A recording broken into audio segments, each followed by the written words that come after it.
السلام علیکم. میں اس وقت موجود ہوں ساہیوال میں. ڈائریکٹر کالجز مسعود فریدی صاحب میرے ساتھ موجود ہیں.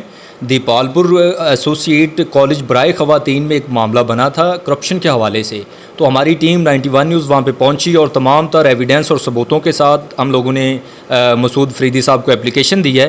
تو آئیے مسعود فریدی صاحب سے اسی حوالے سے جانتے ہیں کہ یہ جو ہم لوگوں نے پرنسپل گورنمنٹ ایسوسیٹ کالج برائے خواتین کے خلاف محکمانہ طور پہ ہم نے اپلیکیشن دی ہے, جس میں ایک تو آکشن کے بغیر چل رہی ہے وہاں پہ کینٹین, اور سیکنڈلی کہ جو وہاں پہ مختلف طریقوں سے میڈم صاحبہ کی طرف سے کرپشن کی جا رہی ہے.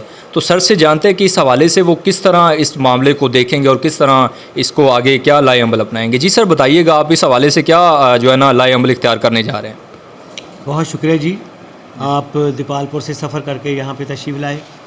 انشاءاللہ یہ آپ کی درخواست یہاں موصول ہوئی, کل انشاءاللہ ڈائری ہو جائے گی جی, اور 2-3 روز میں اس کے اوپر انکوائری کمیٹی بٹھا دیتے ہیں. ایماندار اور جو کمپیٹنٹ لوگ ہیں وہ ٹیم بنائیں گے 3 لوگوں کی, اور وہ اس معاملے کو اچھی طرح اس کی چھان بین کریں گے. 15 سے 20 دن لگ جاتے ہیں انکوائری. جی, تو اس دوران انشاءاللہ اس کو ہم ہینڈل کرتے ہیں سارا ٹیک اپ کر کے, اور جیسے انکوائری کمیٹی رپورٹ کرتی ہے تو اس کے مطابق کارروائی کرتے ہیں. یہ ہے کہ جب تک یہ انکوائری نہیں ہوتی آپ اس وقت تک تمام عملہ کے تقرر و تبادلے جو ہے نا وہ روک دیں. تو سر آپ اس حوالے سے ہمیں تھوڑا سا بتائیے گا کہ آپ اس پہ کیا کس طرح عمل درآمد کروانے جا رہے ہیں. جی میں وعدہ کرتا ہوں آج کے بعد. جی آج کے بعد نہیں سر, اسی پوائنٹ آف ویو پہ اسی حوالے سے جو پہلے 1-2 دن پہلے یہ تقرر و تبادلے کی آپ نے نوٹیفیکیشن جاری کیے ہیں, اسی مد میں ہماری ٹیم یہ چاہتی ہے کہ آپ وہاں پہ انکوائری کروائیں. جو بندہ اس میں گلٹی پایا جائے آپ اس کو ٹرانسفر نہ کریں بلکہ اس کو معطل کریں. تو اس حوالے سے ہمیں تھوڑا سا آپ آگاہ کیجیے.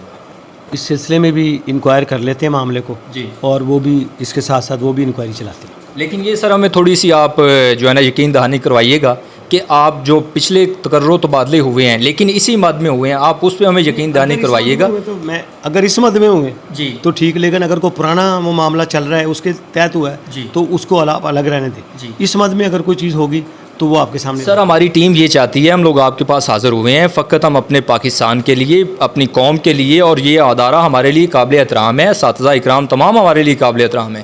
اگر کوئی بھی بندہ گلٹی پایا جاتا ہے, خواہ وہ پرنسپل ہیں یا کوئی چھوٹا اسٹاف کا بندہ ہے, اس کو آپ بالکل اس کے خلاف محکمانہ طور پہ کارروائی کریں. لیکن یہ آپ ایک دفعہ اس کو پوری تھرو آؤٹ پراپر چینل اس کی انکوائری کروا کے اس کے بعد آپ اس کے اوپر عمل. میں نے جی انشاءاللہ 2-4 روز میں ہی وزٹ کرتا ہوں, سارے معاملات کو ٹیک اپ کرتے ہیں انشاءاللہ.